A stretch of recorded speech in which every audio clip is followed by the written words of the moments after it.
Uma queixa comum em crianças dos 3 aos 10 anos de idade é a dor, principalmente nas pernas, no final de um dia de brincadeiras e de agitação. São as chamadas dores do crescimento, que nada tem a ver com isso. Causadas por uma série de fatores, devem ser acolhidas e tratadas por pais responsáveis. Pois é, e não é manha da criança. E apesar de serem consideradas normais, exigem atenção, porque podem ser confundidas com sintomas de doenças que demandam atenção médica. As dores do crescimento são dores que ocorrem frequentemente na infância, é uma queixa muito comum na pediatria. Tem uma faixa etária que é mais comum, dos 3 aos 10 anos. Geralmente, Aldo, a dor que as crianças referem é na perna, né? Tanto na frente, que a gente às vezes chama de canelite, que é na canela, né? Quanto na parte de trás, que é a região que a gente fala poplítea, né? Geralmente é mais típico dessa região, mas pode aparecer na coxa, né? Tanto anterior quanto posterior, quanto nos braços também. O que isso tem a ver, de fato, com o crescimento? As pessoas acham, às vezes, que é a dor dos ossos quando eles crescem, não tem nada a ver com isso, né? Então, na verdade não. A criança, claro, desde a vida intrauterina, ela está em constante crescimento, né? A gente tem períodos de maior crescimento, que é o período intrauterino, e na puberdade. E a puberdade varia muito, né? Na menina, geralmente, o estirão é entre 10 e 12 anos, no menino entre 13 e 15 anos. Então, e já nessa fase, não se espera essa dor, que é mais com uma faixa etária mais baixa, dos 3 aos 10. Então, apesar de a criança estar, sim, em constante crescimento, ela não se dá na fase onde a criança mais cresce. Então, o que provoca essas dores?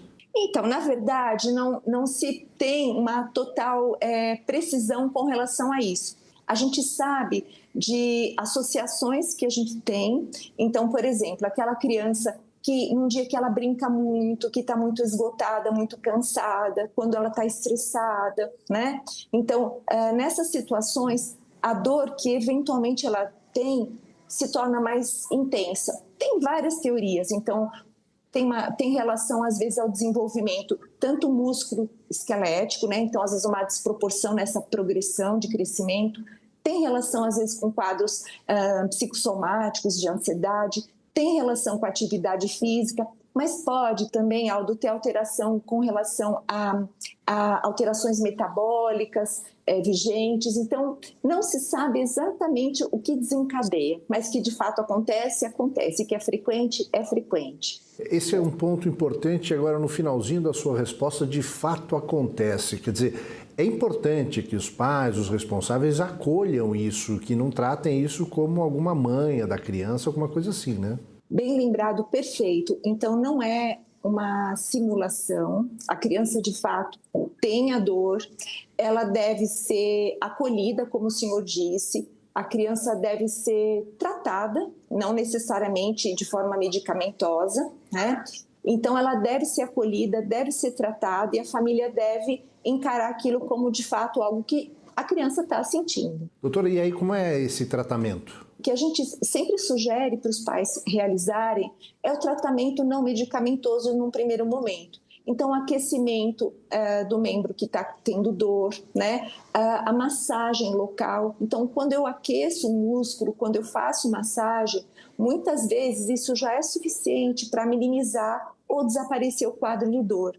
Se eventualmente essa criança, a família tem realizado isso de forma sistemática, ela mesmo assim persiste com a dor, o pediatra ele pode sugerir medicamentos para serem usados nessas situações, né? Porque muitas vezes o quadro de dor ele se dá de madrugada e a família assim acaba ficando preocupada. A criança pode acordar com dor, não necessariamente se dá dessa forma, mas se isso acontece acaba atrapalhando o descanso da família, o descanso da criança. Então ela deve ser tratada.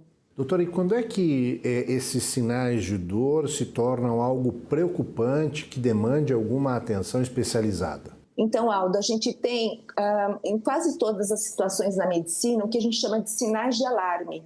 Quando que a família deve procurar um pediatra, né, por conta do quadro de dor, ou mesmo já tendo um quadro pregresso, quando Se aquela dor ficou diferente, quando ele deve procurar um serviço médico?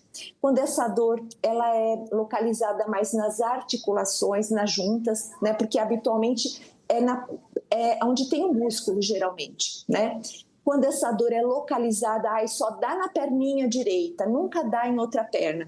A dor chamada do crescimento, ela pode oscilar, às vezes pode dar num membro, às vezes pode dar no outro, mas quando sistematicamente é só no membro, chama atenção, né? Quando essa criança, junto com a dor, está tendo dor, mas ela está tendo alguma queda do estado geral, está perdendo peso, tendo febre, está tendo uma indisposição, teve uma queda da aceitação alimentar. Então, quando, no geral, essa criança teve o estado deteriorado, né? Também quando tem algum sinal de inflamação, né? Então ela tem a dor, mas está no lugar, o lugar da dor está quente, está tá inchado, está vermelho. Então isso não seria uma dor do chamado crescimento, né? E deveria procurar um serviço médico.